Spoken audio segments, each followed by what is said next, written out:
Hey guys, guess what? Apparently Bradley Nadeau did get sent down.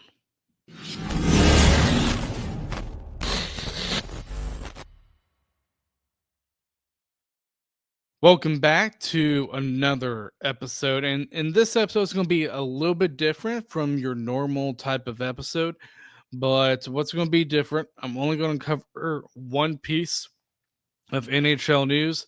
And then I'm going to talk about the Hurricanes like I usually do. The only thing that's going to be different, though, is within my Hurricanes news segment, I'm also going to be recapping the game because the last part of this episode, which is about 30 minutes or so, is me interviewing RJ, aka the Florida Caniac, when it comes to the Hurricanes and stuff involving hockey in North Carolina. It was a great conversation. Hope you enjoy that interview that I had with him. So, obviously, biggest thing is I have a great partnership with SeatGeek. You get $20 off of your first purchase if you use promo code Caniac Reports, all one word. It's a great deal to try and save money on some tickets, whether that's to a regular season game now that preseason home games are done, or it's to a comedy show or a live concert. The other thing, too, is for those who are listening on Apple Podcasts specifically, I have this thing called the Caniac Report Plus. It is another way to listen to the show, but without the ads. So, again, just giving you guys multiple options in terms of listening to the Caniac Report. And the last thing is there currently is a survey right now going on that I have posted on social media so you can see it, but I'll also leave it in the YouTube description and wherever you get your podcast and that episode description too. But that's poll survey, however you like to call it, is pertaining to the Caniac Report podcast because I want to be sure you guys get the best quality Hurricanes podcast as much as possible as I can. So if you can fill it out, that'd be great. If you do fill it out, guess what? You get a chance at winning a 25 Amazon gift card. So $25 Amazon gift card. You get a chance to win it if you fill that survey out. So that's kind of it for podcast stuff. Now, the one thing that I do want to talk about when it comes to NHL news is Kirill the Thrill Kaprizov. Well, obviously there have been rumors of us trying to maybe get him just because of the stalemate both him and Bill Guerin has, who's the GM of Minnesota. But apparently they were able to resolve that stalemate, and he got extended for 8 years at $17 million. And by the time that contract takes place, maybe, I say maybe, because there is another big player, I'll say probably the best player, who's playing for Edmonton. His contract is about to expire as well. But Kaprizov, at this time, right now, once that new year hits, will be the biggest player in the NHL. Now, do I think he's going to once next season starts? No, because Connor McDavid is probably going to be wanting more money because even though Kirill Kaprizov is probably one of the best goal scorers, best goals, I would say specifically best goal scorers in the NHL. I think Connor McDavid all around is a much better player than Kaprizov. You know, he's probably going to want north of $17 million, which is the type of contract that Kaprizov got. So 8 years, 17 million. That is a big, big contract. But I've told you guys this before if you've listened to previous episodes. As the cap goes up, the players' pay goes up. That's just how it is. So that's kind of it for NHL news that I do want to discuss. I realize another big player, got signed too in Luke Hughes, but I will talk about that in the next episode. So I really want to talk about the Hurricanes for the next 10 minutes or so before I hand it off to RJ in my interview with him. But obviously, the only game that was played between now and our last episode was the Florida game. And I do want to talk about the game a little bit, but it's preseason, and I'm sure what's more on people's minds right now is Bradley Nadeau, specifically the player, than the Florida game. Because honestly, you look at the Florida game, Hurricanes did not play well. They just didn't. It was basically a prospects team versus a prospects team. So it's not like our prospects were going up against Sam Reinhart or Carter Verhage. Florida was playing all of their prospects, and it kind of mirrored that of us because Florida had Sergei Bobrovsky in it, and we had Frederick Anderson in net. Now, obviously, Anderson did come out, and we had Nikita Quap play, but unfortunately, Florida, I thought was just the better team. And in the first period, Florida scored with Studnicka. To me, if this was a regular season game, I think that first goal, Anderson probably should have stopped. I thought it was a very stoppable goal. It was on the backhand, and sometimes backhand goals can be a little bit tricky. But to me, that kind of leaked through Anderson. I'm like, that's a puck that obviously he needs to stop. Now, again, it is preseason, so I'm not going to freak out about the goal. And honestly, I think this was probably a good game just to get Frederick Anderson kind of warmed up. I obviously he did play in the first home game here during preseason. But again, I like him getting the minutes because he's definitely going to be, I think it's going to be a tandem between him and Kochekov. Ultimately, we know Anderson is the better goalie of the two. And it was disappointing because it's 1-0 Florida. And then in the second period, just to add more salt to the wound, Florida scores again with Vilmanis.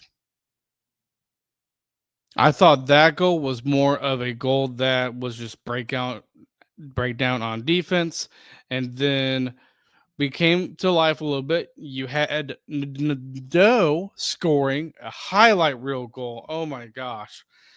But unfortunately, you had Nadeau who scored, but he was offsides. Florida challenged it.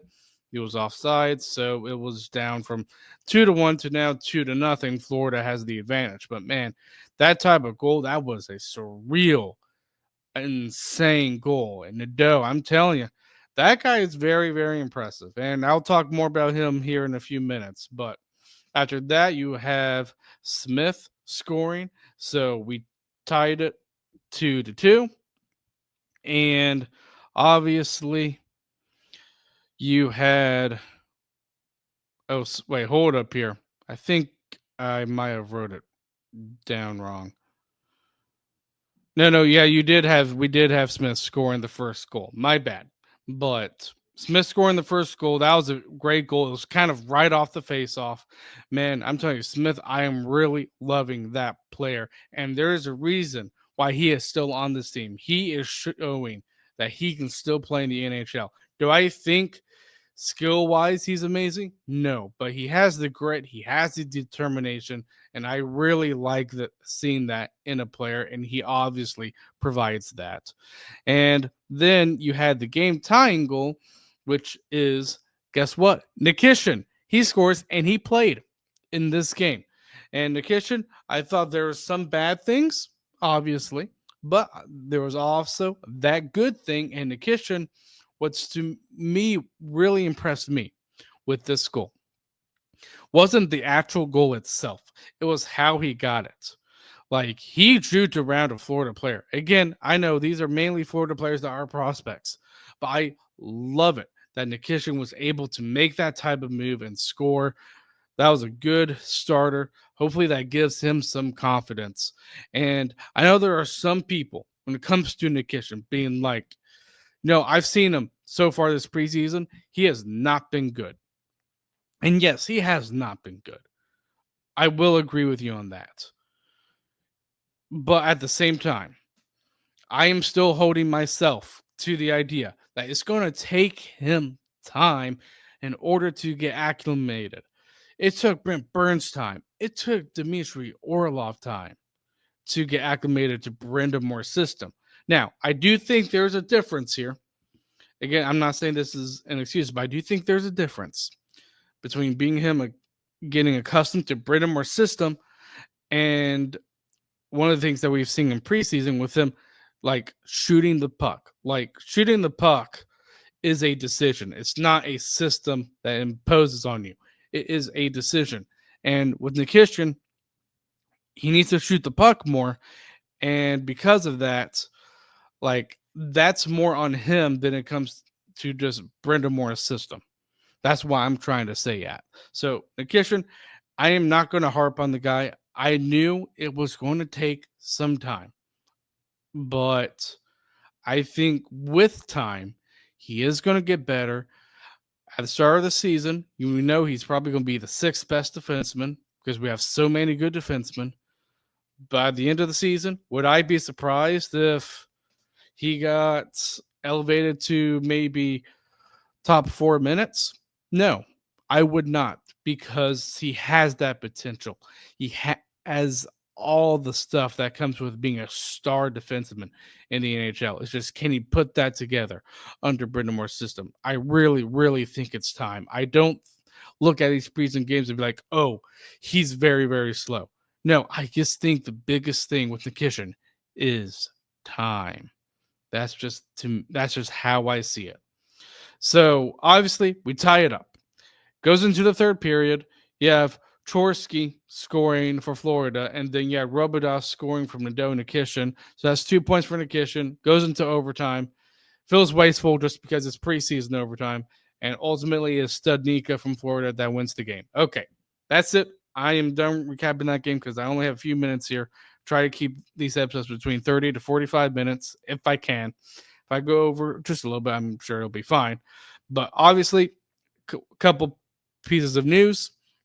One, Tyson Jost was put on waivers. Ultimately, he got picked up by the Nashville Predators. I hate that. I actually liked Jost. I thought the more games he got last season under his belt, he got better. And it's unfortunate that Nashville had to claim him. But there are also several other players that went through transactions here. So the Hurricanes sent Bayreuther, Gunler, Josiah Slaver, not Jacob. Thank goodness. Suzuki through waivers. Obviously, Tyson Jost put on waivers and he gets claimed. LeBanc and Chillington got released from their PTOs. I'm a little bit shocked with LeBanc, not really with Chillington. I don't think Chillington really impressed me. And then you had Nystrom, Quap, Robidas, Ryapkin, Trikazov, Ungersorum, all sent to the Chicago Wolves. And the last player I'm going to leave here that got lots of Hurricane fans upset is Bradley Nadeau. And I understand why it got you upset. I do. One of the biggest things why we got eliminated from Florida is goal scoring. And that is what Nadeau brings. So I completely understand why you might get frustrated. But I said this before, actually recently, last night in a tweet. I'm going to restate this. While I think Nadeau has one of the best shots on the team, he is not, I think, just according to the eye test, one of the best complete players when you compare him to the like of Eric Robinson, William Carrier. Like, I trust Nadeau in getting goals, but when it comes to defense and physicality, you know who I'm not going to trust? Nadeau. Because Carrier and Robinson, again, they might not bring the offense. They might not bring the scoring ability that Nadeau has. And you always have to look at this with pros and cons and other situations too. So you have that under consideration. And you have to also put in that circumstance in the fact that this team on the wing, both left and right wing, is stacked. It was going to be very, very hard. I think the only thing that shocked me when it comes to Nadeau being sent down was the timing. I thought he was going to play the last game of the preseason, and then he was going to get sent down. But with Bradley Nadeau, listen, I understand why you're frustrated. I really, really do. But I think if you look at it in terms of who is more of a complete player, I think, and I'm hoping you Canes fans agree, it's more Eric Robinson. It's more William Carrier.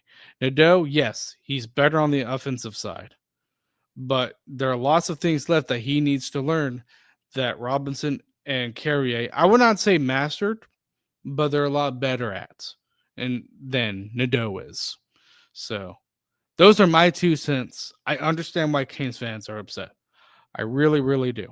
But considering the looking at the evaluations of the players and the situation that the Hurricanes in when it comes to just how stacked they are when it comes to the roster, I understand it. And I don't think there's a wrong answer. And another thing too, if they're let's say we have a top 6 player like a Svetch or a Blake injured and we know they're going to be out for a significant period of time. I bet you that's when Nadeau is brought up. And I'd be surprised if Nadeau does not play any NHL regular season games. I really would be because I do think he will be called up. Again, I don't think he's going to be called up for some bottom 6 type of role where he doesn't get hardly any ice time. I'd rather have him get top line minutes in Chicago than barely play in the NHL because I think that is better from a development side of things. So I'm already a little bit over my 15 minutes here for this episode, but I really wanted to get that out there. And now here's my interview with RJ, aka the Florida Caniac. But before I do, I will be getting to a sponsor. Football is back, and so is your shot at big wins with DraftKings Pick 6, the official daily fantasy partner of the NFL. Your game day instincts can score you real money fast. Here's the play. Just pick more or less on 2 or more player stats, from breakout rookies to elite quarterbacks, and unlock the upside every snap brings. The better your calls, the bigger your payout. And here's the kickoff bonus. New DraftKings customers get $50 in bonus picks, with just a $5 entry on your first pick set. This season, play your players' instincts. Download the DraftKings Pick 6 app now and use code THPN. That's code THPN. Play just $5, get $50 in Pick 6 bonus picks. Make the call. Ride the upside. In partnership with DraftKings Pick 6, the crown is yours. Gambling problem? Call 1-800-GAMBLER. Help is available for problem gambling. Call 888-789-7777 or visit ccpg.org in Connecticut. Must be 18 plus. Age and eligibility restrictions vary by jurisdiction. Pick 6 not available everywhere, including New York and Ontario. Void where prohibited. 1 per customer. Bonus awarded as non-withdrawable Pick 6 bonus picks that expire in 14 days. Limited time offer. See terms at pick6.draftkings.com/promos. Okay, so I have RJ here, aka Florida Caniac. How are you doing? Not too bad. Not too bad. How's everything on your end? Things are going good. Just getting ready for the start of the season. Aren't we all, man? It's going to be an exciting one for sure coming up, especially with the acquisitions that have come out, the new renovations at the arena, and along the new away sweaters.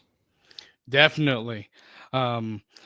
So I first I do want to talk about the Hurricane. So we'll get to like the Gargoyles and the Union and all that type of stuff.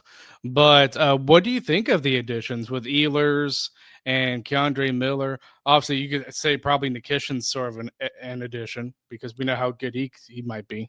I kind of want to start that with the re-signs to be upfront. Okay. So I do like the re-signing of Stankoven. That was a big one. Yes. To kind of get done early. If you waited too long as an organization, and the value could easily go up. So the fact they got that done early was huge to open up that cap space there. Taylor Hall, to me, is still the favorite signing for me personally. You're getting a player that has not only been in the league for a long time, and unfortunately an underrated #1 overall pick from Edmonton, but you're getting a guy that brings veteran leadership to a young core who is still somewhat young himself. So to me, that's the biggest acquisition and the biggest locker room presence, in my opinion. And that would fill in that void for, some of the older guys I might be aging out later, like Jordan Stahl is coming up, which I believe is going to be his farewell tour, last I heard. But I do Mm. like the Keandre Miller signing. That was a big one there. And that was the one defensive player that if we're going to have to replace Brett Burns, that was the guy I was personally thinking about. So I'm glad that the Carolina Hurricanes were able to pick him up. And I think there was a bigger one coming out. I think it was Ehlers or some dude like that from Winnipeg. Yeah. Um, let's just say that was the one that if they didn't pick him up, I didn't know where Carolina was going if they didn't Same go here. after that. So that's a nice piece. He's going to fit in very well. I think he fits in with two different lines.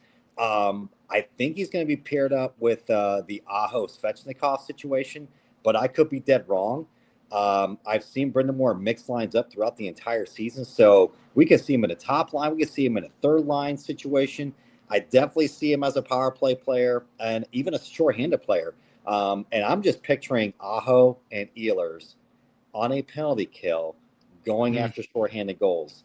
That's scary enough as it is. But overall, looks like they're going the right direction.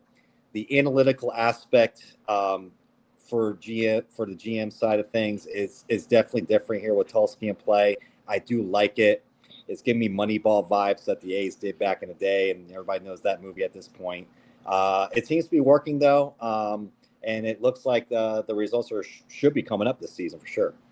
Yeah, I think a lot of fans were cautious with Tulsky at the very start of his tenure because you had the whole Gensel situation right when he came on, and obviously there was the whole Rantanen drama.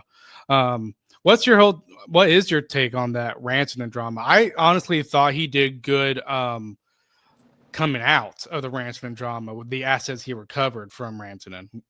It was definitely better after. Um, because Rantanen really didn't say a whole lot. He kind of let his agent do all the talking per se. And sometimes that doesn't go so well. See the new thing that's coming out right now with a certain player. I can't think of the name off the top of my head, but he's out there, and it's nobody Carolina's going after. It's Kaprizov, which is a possible thing. I'm sorry.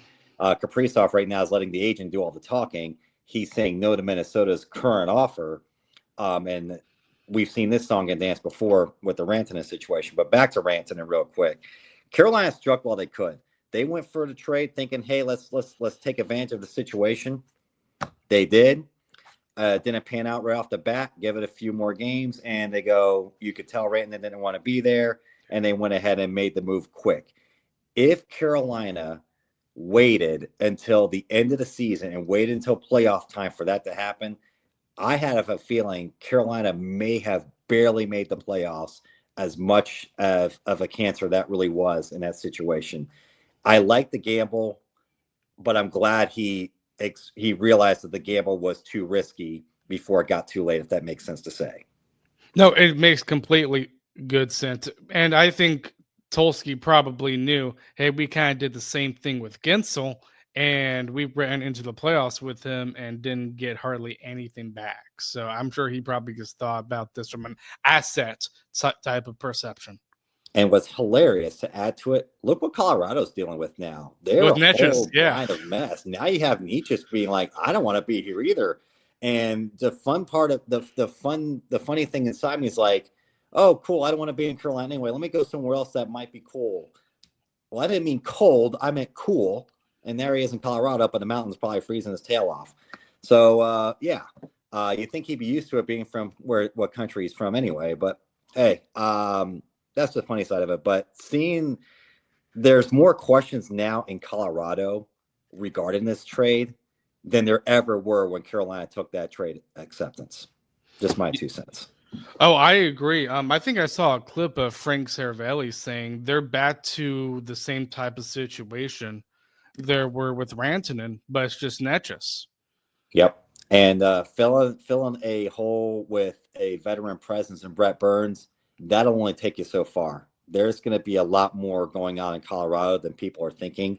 And I really hope that office staff, that GM leadership, the people that are selling those players on Colorado do their due diligence moving forward, because I have a feeling Colorado's on paper they look great. What might happen on the ice might be a whole different story. Yeah. Hmm. We'll see how Colorado does. Um, but yeah, so Tulski, not bad. Obviously, you get Stankoven 2 first. I mean, basically, you can just look at this from a situation of okay, so Scott Morrow, Netchus, Jack Drury, and a couple picks out for Taylor Hall, Stankoven, well, actually, a first, Keandre Miller, because that's part of the trade tree. I Mm-hmm. think that's a really good win for Carolina. Oh, 100%. That was, and what's funny is they fleeced Chicago in the middle of it and they didn't even realize it. Yeah. So there was that. Who knew the best player in that trade would be Taylor Hall for us? Yeah, you. Just saying. Once I saw his name on there, I'm like, cool. I'll take Yeah. it.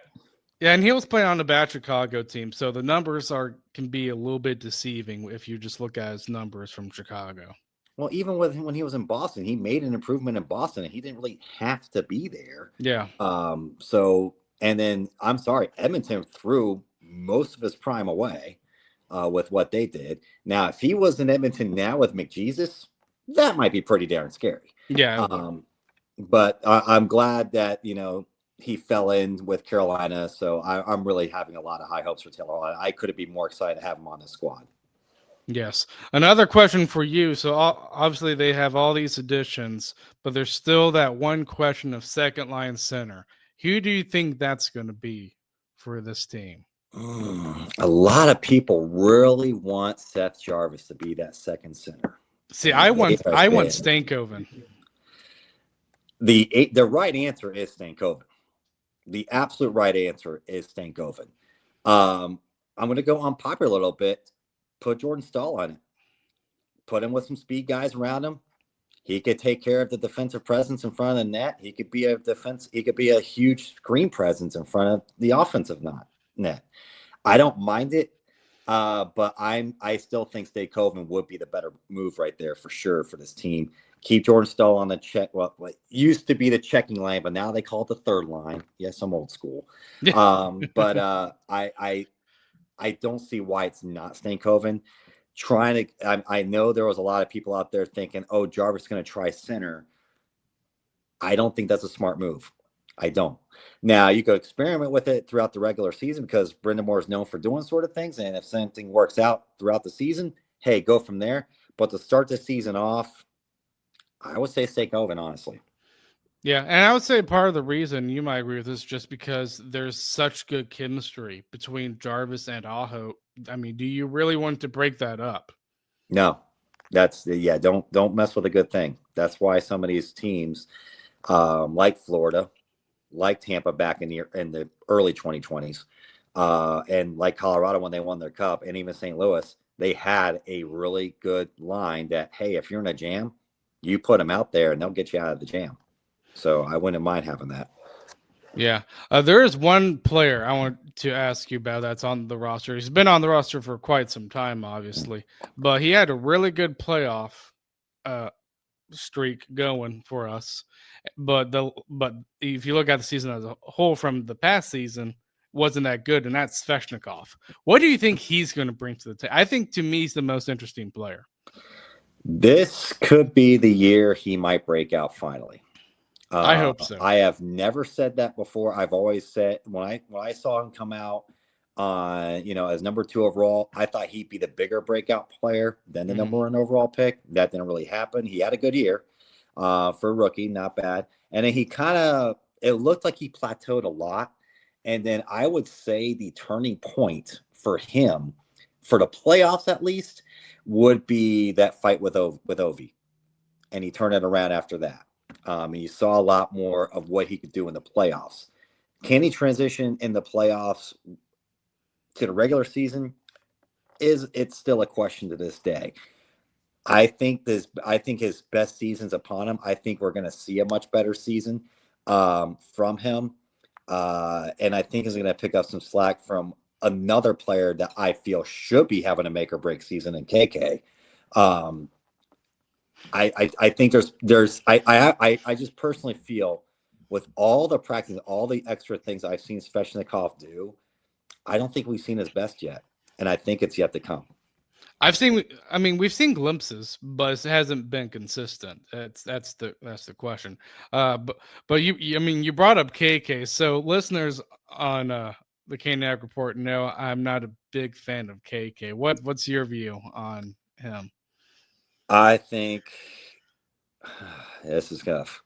He's our fourth line center, number one, until he proves otherwise. Yep. Mm-hmm.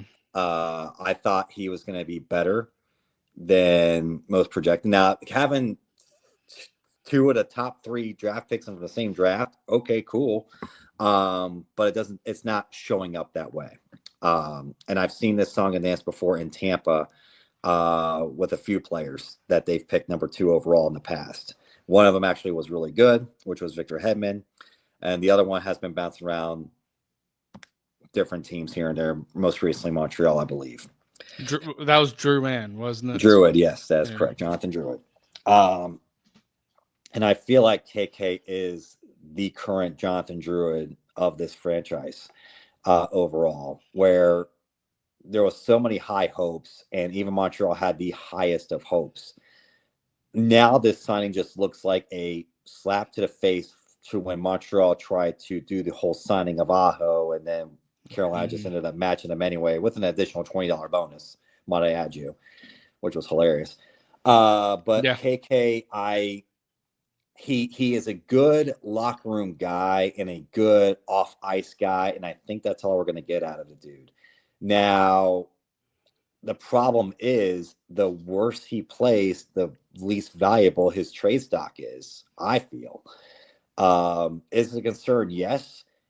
All I'm going to say is I hope as Caniacs, we are dead wrong about KK going into this season. I don't have a lot of hopes. I just think he's going to be that average player that Carolina needs here and there, that might need to steal a goal from us here and there, and that's going to be about it. Yeah, same here. So, I have some fans saying that he might be like the future Jordan Staal, but you look at how Jordan Staal plays, I'm just like, he doesn't even play the way Staal plays. Jordan Staal needs like 5 strides to go from goal line to goal line. That's because he's like 9 feet tall. Yeah. Jordan, and I hate to say it, Jordan Staal gets those nice, lucky moments to get goals.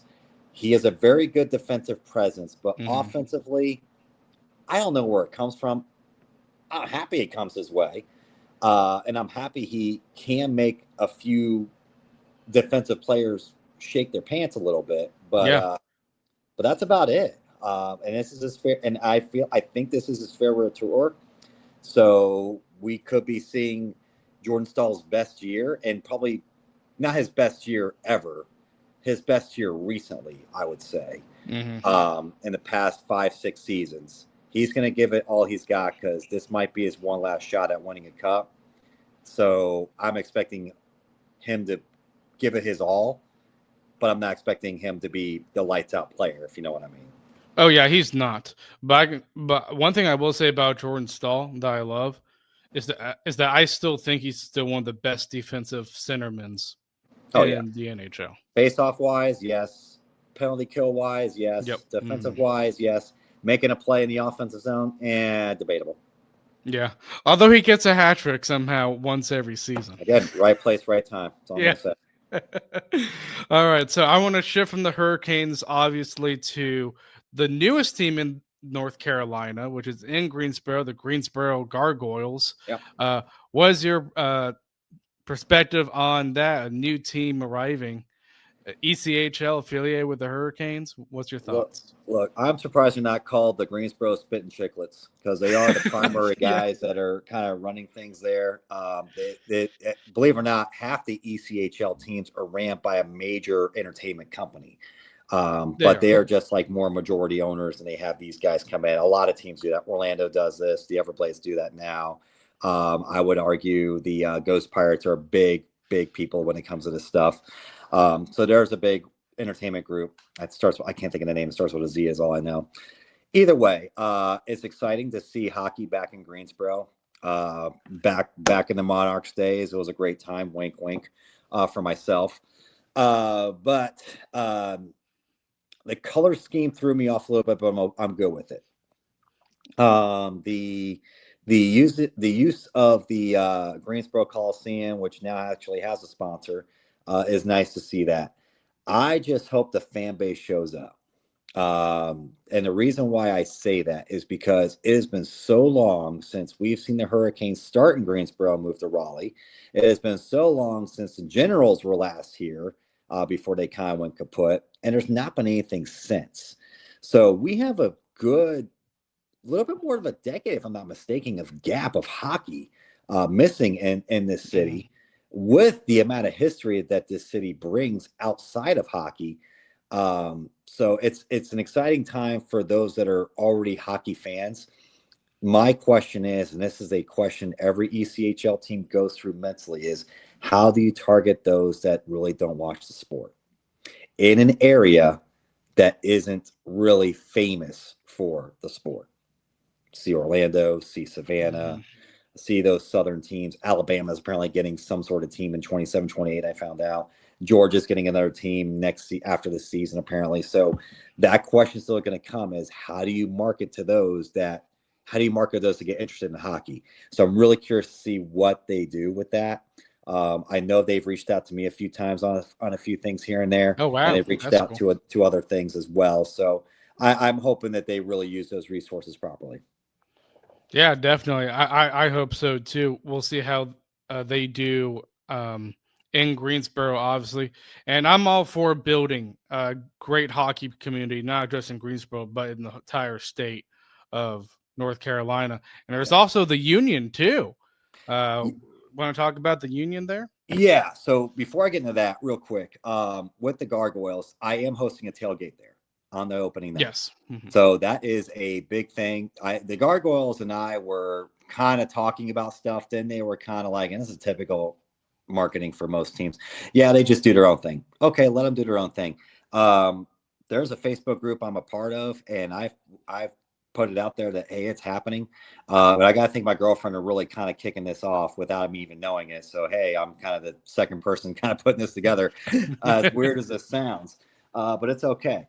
So we're hosting a tailgate out there. More details to come, but it will be on the 18th of October, which is not only the first game of the season and first inaugural game of the Greensboro Gargoyles, but it's also my personal birthday. Yay.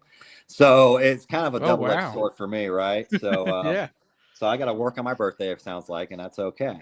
But the more the merrier. I love everybody to come out there. And if you're not from Greensboro and you're from other parts of the state, please, I invite you guys all to come out there. It's going to be one heck of a time. And we're going to show the Gargoyles organization, those media people, what they're missing when it comes to Florida Caniac tailgate. And if you've been to my tailgates in the past, you know how massive they could be. See the last one in Tampa I did. It was crazy. So it was, it was a perfect storm, honestly, with the Tampa one because the season ticket members also had been to be their road trip for that game. So it kind of doubled down on that one. So, but back to the Union real quick. So yeah, North Carolina Hockey Unit, something that me and two other people kind of put together. And the idea of this union is we see a lot of local teams, a lot of beer league teams, a lot of adult teams, a lot of roller hockey teams, a lot of ball hockey, youth organizations. No matter what kind of hockey it is, it needs to be discovered. So the goal of this organization is to not only let everybody know, hey, these teams exist, but A, who you could play against that's outside your little circle, and B, what other venues are out there to play at. And we're starting with roller hockey with this. And the reason why we're starting roller hockey is because it was once a huge sport in this part of town, I found out. And down in Florida, it was a massive part of the hockey community because the Lightning weren't that big of a deal back then. And let's face it, the Florida Panthers, they don't market outside 5 miles at their arena. Ask me how I know. So anyway, so the fact that roller hockey kind of started dying out, but there's leagues out there and we discovered them. So now we got this community and everything going out there, which is great. So we have a good 20 something teams already in the union, being a part of the union, and it doesn't cost anything for your team to do it. And then after we get the roller team started, we got the ice teams kind of trickling in a little bit. And I'm not harping on the ice too much because a lot of those leagues are developed. Youth, Hmm. adult, you name it. They're out there. Everybody knows about those already. So those are kind of just coming in on their own to be a part of the union, which is great. I don't have to do a whole lot of work on that, which is great. The ball hockey teams are starting to reach out. Hey, do you do ball hockey? Yeah, you're a hockey team. Join. Yeah. Yeah. So we're kind of getting the word out there. And there's a pro ball hockey team that joined us too, which was great. I didn't know there was pro ball hockey at all. So this was really nice of a surprise as well. So we got teams south of Charlotte up to Raleigh. Apex is a big contributor of this as well. And speaking of Apex, they are our host location for our next tournament coming up that we are hosting on the Really? 23rd of on the 23rd of November. It's the Apex Community Park. You might have heard of it. It's the two roller rinks that the Hurricanes put together It- and built. I was about to say that. And we did the first one back on Labor Day weekend out there. We have 5 teams, and it was a wild success. And these 5 teams came from Greensboro, Apex, Raleigh, and I think there was one out there in like Chapel Hill. This next tournament, we have Greensboro again, we have Apex, we have Raleigh, and now we have teams in Wilmington coming out to play. Wow. So, and then there's also a interest of a team in Charlotte that might want to join in on it as well, which we're learning a lot of new things about these different areas and where they stay. So, and then we also have teams in Asheville that are part of the union as well. We have a good and I know there's a project that Carolina is trying to rebuild their facility.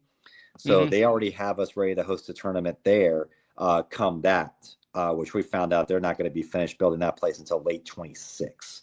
Okay. Maybe as late as middle spring of 27. They're way behind on that one with the weather and everything going on out there and all that. And there's still roads being rebuilt, which is unfortunate what's going on out there. But it's glad to see that they're up and running. But overall, the union is to bring anybody that loves hockey, whether you're a fan, a player, a team of any type of hockey, come up to you, sign your team up to be a part of the union, and we make sure you are shared across our platform, which is all over Facebook, Instagram, uh, TikTok. I got to think about that because TikTok's now a thing. Yeah. So we make sure we spread the word that, hey, these guys play here. Come on out and play against them. Or, hey, they have an arena here that you didn't know about. Come check it out and play over there.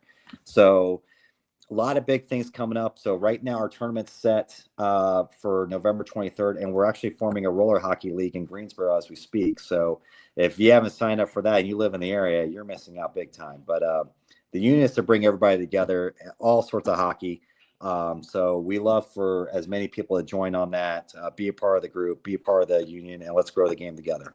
Yeah, definitely. I saw the Facebook group of the union and it already has a good sizable following. I think it had like 1.2 thousand, I believe. We're about to hit 1.3 here shortly, which is Wow. great. And that was only a month and a half time to span just to get that going. So we get a lot. We're getting a lot of interest out there, and it just couldn't. We couldn't be happier with the success of it. And there's more things to come to follow with that. So make sure you keep an eye on that Facebook page and Instagram and all that stuff because we got a lot of cool things coming up. Wow, that's really awesome. And there was one other thing you want to talk about, right? Which was Yeah. So the other big news is, of course, opening night. yep. Carolina Hmm. Hurricanes coming out against the Devils. And if I don't get one of those Buffy Stormy hats, I'm gonna be a little upset. So if you take the hat from my seat, trust me, I will find out and I will know where you Oh live yeah. in a 24-hour format. I have people. No, I'm just kidding.